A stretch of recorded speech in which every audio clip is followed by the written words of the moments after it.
Today is Friday, September 6th. What to know about historic charges filed against the father of the suspected high school shooter in Georgia.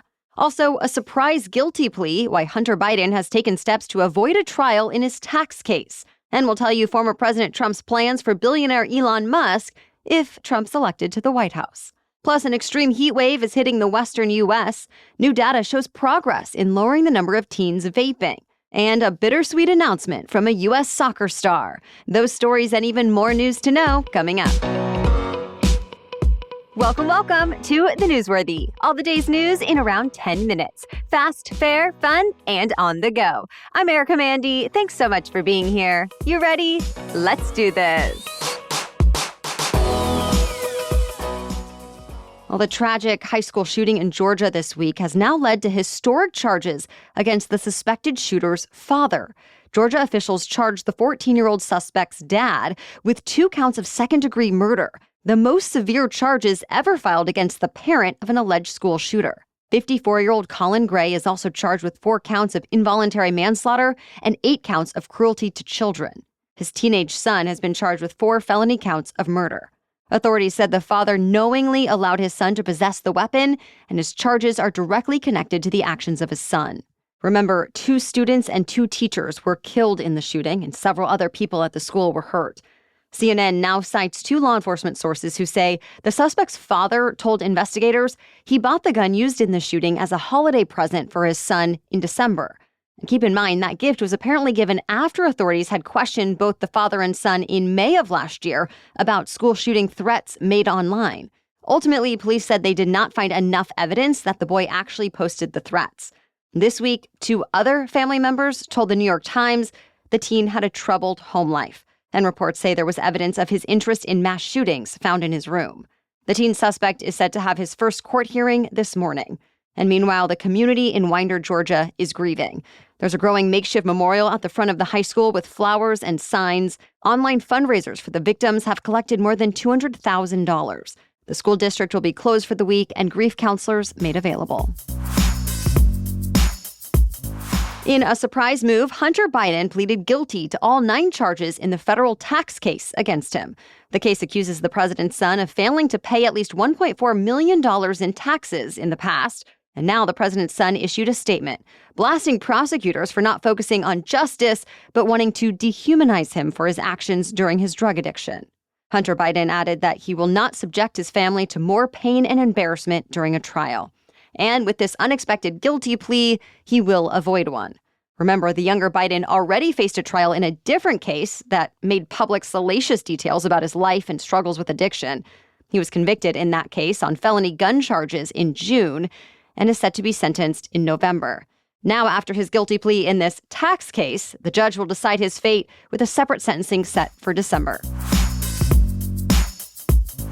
Well, former President Trump pitched more economic policies while on the campaign trail yesterday. He promised New York's business elite he would, quote, once again turn America into the manufacturing superpower of the world. He said he would cut the corporate tax rate to 15% for companies who make their products in the U.S. and expand tariffs on foreign-made goods. The proposal did raise some questions about the specifics and would need action from Congress. Trump also said he would pull back all unspent funds from the Inflation Reduction Act. That was a bill that passed Congress with only Democratic votes back in 2022. And the former president said he would move forward with an idea that he actually got from billionaire Elon Musk, the creation of a government efficiency commission that would audit and regulate federal spending. And Musk himself would lead it. Musk owns several businesses like Tesla, SpaceX, X, and Neuralink that are regulated by various federal agencies, which prompted some concerns about potential conflicts of interest with this idea. Trump's proposals came a day after Vice President Kamala Harris promoted her own plans for businesses this week that we mentioned yesterday. These issues and many more are likely to come up next week during the first presidential debate set for Tuesday. It may be September, but the western U.S. is now facing one of its most intense heat waves of the year. Extreme heat watches, warnings, and advisories are in effect for about 65 million people today and into the weekend. Temperature records for this time of year could be broken from Arizona, westward into Metro San Diego and Los Angeles, and up the coast to Portland and Seattle, with highs running 10 to 20 degrees above normal. In fact, the National Weather Service is warning of major to extreme levels of heat risk in places like Phoenix, Las Vegas, Sacramento, and more. which means people need to be careful of heat-related illnesses. In fact, remember that streak we told you about earlier this week where Phoenix has had 100 days now of 100-degree weather or above? Well, that is still going on. And even in Los Angeles, that hasn't been hit as hard as some other cities, it's feeling the heat today, with temperatures expected to reach triple digits.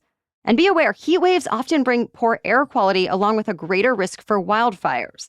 All of that said, the most intense period of this heat wave is expected to wane by early next week, though it might not be the last heat wave of the month. All right, we have more news for you still ahead, but first, thanks to our sponsor. Lumen is the world's first handheld metabolic coach. It's a device that measures your metabolism through your breath. And on the app, it lets you know if you're burning fat or carbs and gives you tailored guidance to improve your nutrition, workout, sleep, and even stress management. All you have to do is breathe into your Lumen first thing in the morning, and you'll know what's going on with your metabolism, whether you're burning mostly fats or carbs. Then, Lumen gives you a personalized nutrition plan for that day based on your measurements. You can also breathe into it before and after workouts and meals, so you know exactly what's going on in your body in real time. Your metabolism is actually your body's engine. It's how your body turns the food you eat into fuel that keeps you going. And I've learned a lot about how my metabolism and body respond to different foods I eat and how much of various foods I need to be my healthiest. So if you want to take the next step in improving your health, go to lumen.me/newsworthy to get 15% off your Lumen. That's lumen.me/newsworthy for 15% off your purchase. Thank you, Lumen, for sponsoring this episode. Now back to the news. Tonight, Boeing will try to return its problem-plagued spacecraft to Earth without the 2 astronauts it took to space. You might remember this story from last month. We told you how Boeing's Starliner capsule had its first crewed mission, a high-stakes test flight, but it ran into trouble. The 2 crew members on board were planning for a week-long trip to the International Space Station, but after technical problems, it's now looking like they'll be up there for 8 months instead. NASA ultimately decided the astronauts would not return on the Boeing spacecraft due to safety concerns and would instead wait for rival SpaceX to bring them back in February. So now it is time to make room for SpaceX's capsule to dock at the ISS and bring Boeing's capsule home with some empty seats. Hopefully, the return mission set to happen tonight goes smoothly. Starliner has run into issues for years at this point. But either way, the astronauts left on the ISS should be fine. They're now considered full-time space station crew and will just have to ramp up exercises to keep their bones and muscles strong during their longer-than-expected time in space. To be continued.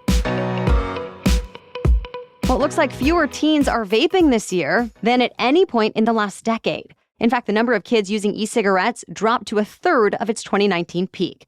And this new data is based on a survey from the FDA and CDC.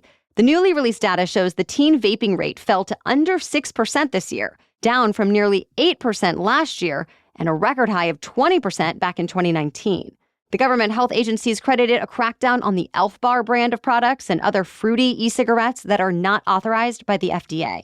The agencies say certain city and state bans on flavored tobacco, as well as more messaging about the dangers of vaping, have helped too.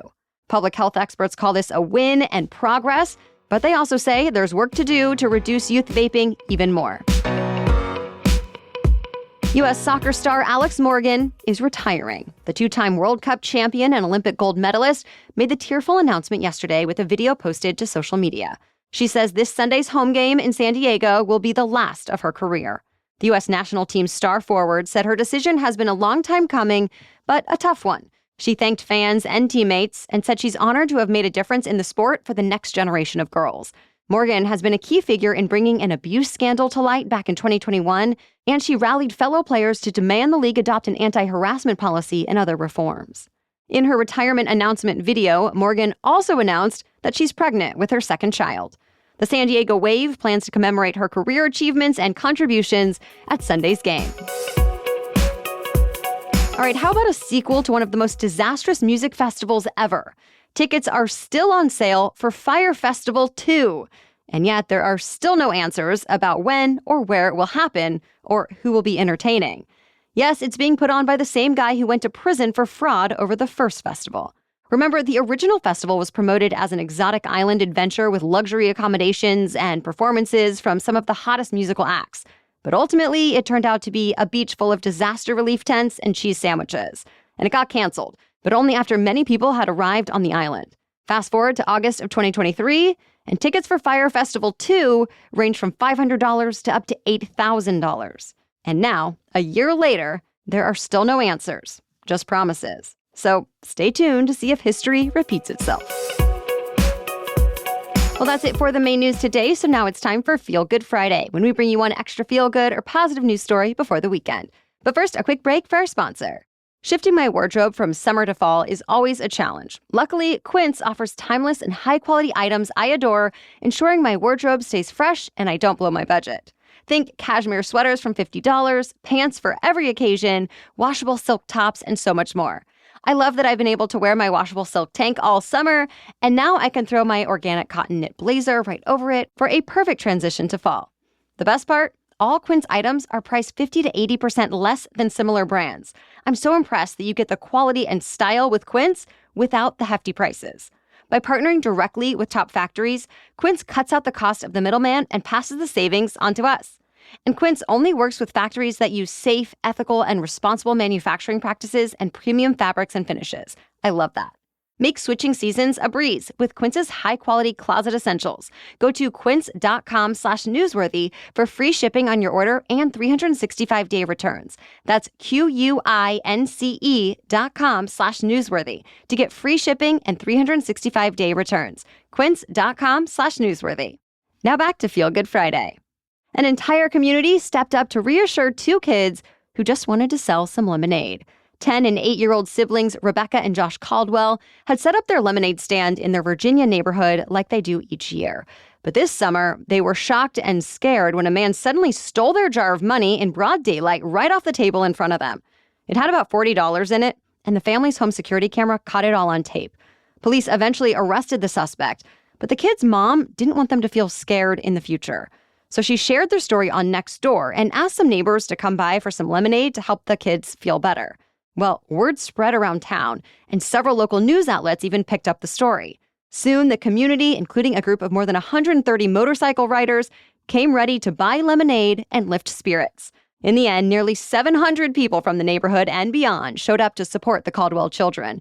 And as the story made national headlines too, people all around the country wanted to chip in, sending cash and letters of support. The Caldwells say they ended up with more than $6,500. And yes, the kids now understand the lesson that when life gives you lemons, make lemonade. All right, thank you so much for listening today. We will be back with our special edition Saturday episode tomorrow. We're talking all about election polls. Are they accurate? Our expert explains how they work, why they've failed in the past, and whether we can rely on them in 2024. Then we'll be back with another news roundup for you on Monday. Until then, have a great weekend.